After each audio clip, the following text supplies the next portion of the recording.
On a compris comment tu gagnes ton argent. Ouais. OK? Qu'est-ce que tu fais de cet argent? Beaucoup de choses, ouais, beaucoup de choses, Philippe. Comment tu le dépenses? Comment je dépense mon argent? J'investis, premièrement. J'ai déjà beaucoup investi en Afrique. J'ai investi aux États-Unis. Je n'ai pas encore investi en France, hein, ce qui est bizarre. Peut-être tu pourras m'aider. Pas de souci, on peut en parler. On pourra en parler, bien sûr. J'ai investi aux États-Unis, en Afrique, au Cameroun. Dans quel secteur? Secteur immobilier, beaucoup. J'ai déposé quelques immeubles au Cameroun. J'ai construit ma maison, ma première maison, si seulement ma mère était là pour vivre, parce qu'on n'a pas eu de maison quand on grandissait. Donc, c'était mon but quand j'ai voyagé, construire une maison à ma mère. Donc, dès que j'ai eu de l'argent, j'ai construit une maison familiale. Et actuellement, toute la famille vit dans la maison. Ma soeur, mon frère, les enfants. Donc, je suis contente de voir tout le monde dans la maison familiale. Ensuite, j'ai construit ma petite maison à moi pour quand je vais au Cameroun. Et j'ai mis un immeuble. Et maintenant, je m'apprête à faire 2 immeubles de plus, grâce à Dieu. Excellent. Et tout ça toujours au Cameroun? Oui, tout ça toujours au Cameroun. OK, d'accord.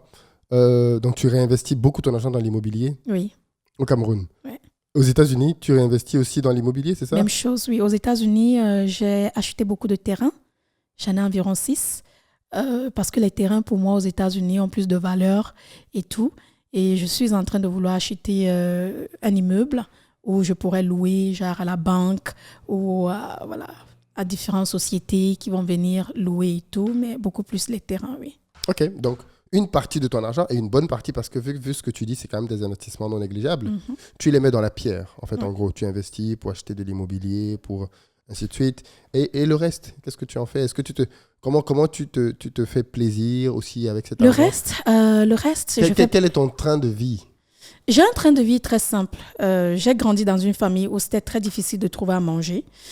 Maman travaillait très dur, donc j'ai appris à économiser.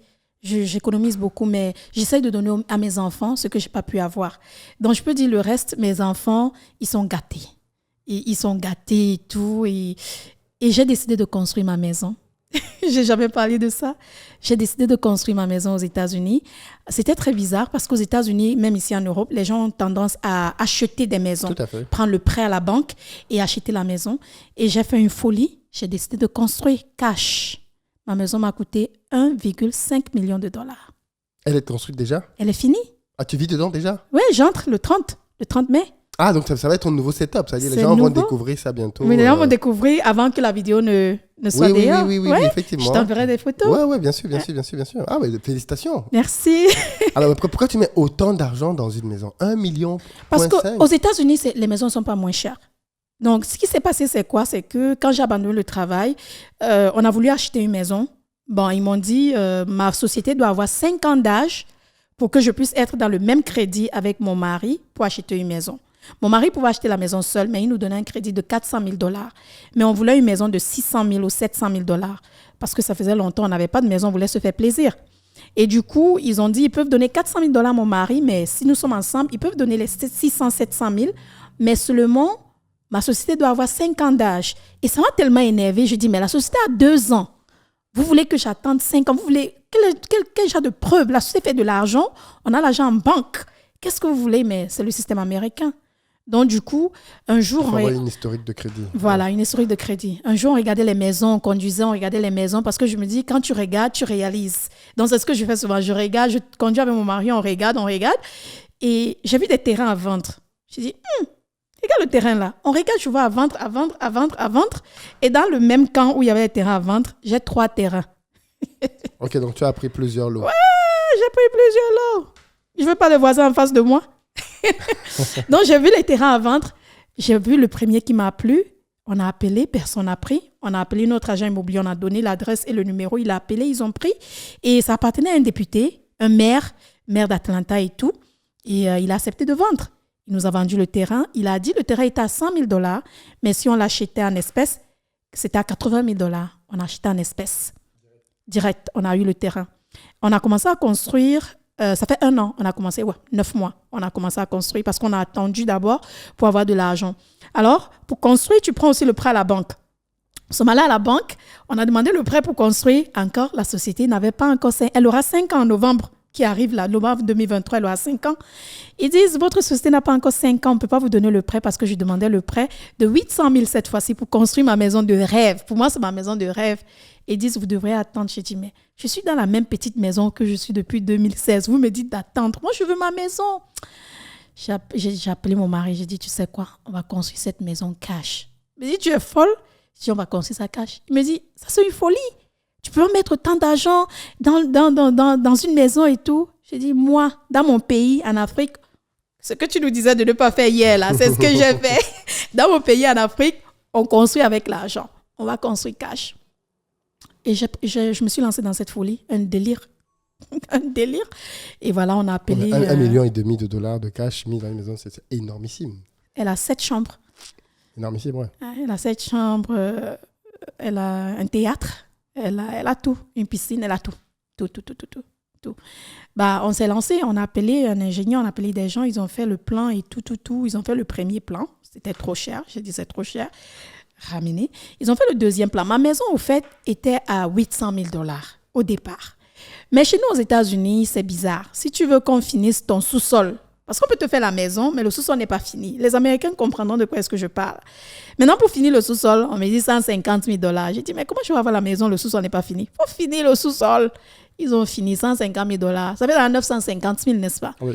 Maintenant, je veux la piscine. Je veux le jacuzzi. Je veux le jardin. Je veux ci, je veux ça. C'est monté à 1,2 million. J'ai dit, il n'y a pas de problème. J'ai dit, c'est 1,2 million, mais j'ai dit 1,5 million parce qu'il y a les choses à acheter. Il y a les fours, les frigos, les lits, les chaises, bref, avec l'aménagement. C'est pourquoi j'ai mis ça à 1,5 million, mais c'est 1,2 million. Et là, quand tu dis à la fin du mois, c'est la maison vide ou il y a la maison déjà aménagée? Non, la maison vide. Nous sommes en train d'aménager. Comme là, c'était hier. Hier, les frigos, les fours et tout, le console sont arrivés. Et les canapés et tout, j'ai tout acheté avant de venir à Paris. Donc, tout ça arrive et j'aménage le 30. Waouh! Le 30 mai. Qu'est-ce que ça symbolise pour toi, cette maison? Cette maison, je l'ai construite pour mes enfants, honnêtement, pas pour moi. Mes enfants, ils la méritaient. Au fait, j'avais ce traumatisme de ne pas avoir une maison quand je grandissais. Tu sais, j'ai grandi, j'ai toujours dit mes parents étaient très pauvres. Et mon papa a laissé maman quand j'avais 15 ans. Et ma maman, elle a loué une chambre et je dormais au sol pour qu'elle puisse dormir sur le lit. On avait un petit lit d'une place. Elle dormait sur le lit et moi, je dormais sur le ciment. Je mettais le pagne. Et je dormais sur le ciment. Wow. Comme ça, jusqu'à l'âge de 18 ans. Jusqu'à ce que En fait, je peux dire jusqu'à l'âge de 15 ans parce que ça a toujours été comme ça. Et donc, construire une maison pour mes enfants et pour que mes enfants aient un endroit stable, aient une maison, un endroit qu'ils appellent maison, ils ne vont jamais souffrir. C'était la maison de mes enfants. Donc, j'ai décidé de construire cette maison honnêtement pour mes enfants, pas pour moi. Je pouvais mettre cet argent en Afrique. Je pouvais investir dans les stocks. Je pouvais faire n'importe quoi. Mais je me suis dit, après tout ce travail acharné sur les réseaux, mes enfants méritent plus qu'1 million de dollars. Plus même. Donc, j'ai construit cette maison. Ils sont tellement contents. Chacun a sa chambre. Ils n'ont jamais eu leur chambre à eux. Ils ont toujours dormi dans la même chambre. Maintenant, ils ont leur chambre, ils ont leur cinéma, ils ont leur piscine. Tout ce qu'ils enviaient avant, ils ont ça à la maison. Donc, ils ont les vacances à la maison. J'ai mis les cocotiers, les palmiers partout autour de ma piscine. Comme ça, mes enfants, après l'école, ils ont l'impression d'être en vacances. On ira toujours en vacances, mais ils ont l'impression de revenir à la maison se reposer. Alors, comment ça... très, très intéressant. J'imagine que avec tout l'argent que tout ça génère, comment ton mari perçoit tout ça? Ça a été difficile au départ d'être marié à une femme qui n'avait rien et ensuite fait plus d'argent que toi. Parce qu'au départ, c'est lui qui faisait plus d'argent que moi. Avec son travail et ses grades qu'il a eu à avoir dans son travail et tout. Et ensuite, je fais plus d'argent que lui. Beaucoup, beaucoup plus d'argent que lui.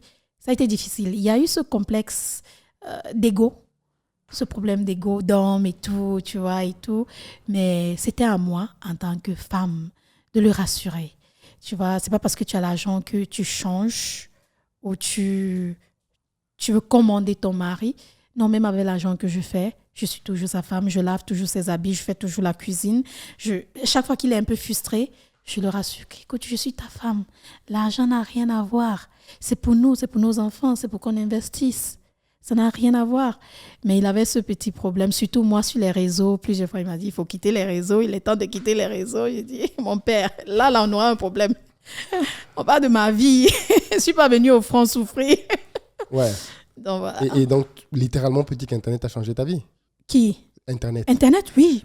Internet a beaucoup changé ma vie. C'est pourquoi j'adore mes abonnés. Même quand je suis frustrée, ils m'énervent et tout, c'est grâce à eux que je parviens à faire tout ce que je fais. Je suis toujours reconnaissante. C'est pourquoi je donne.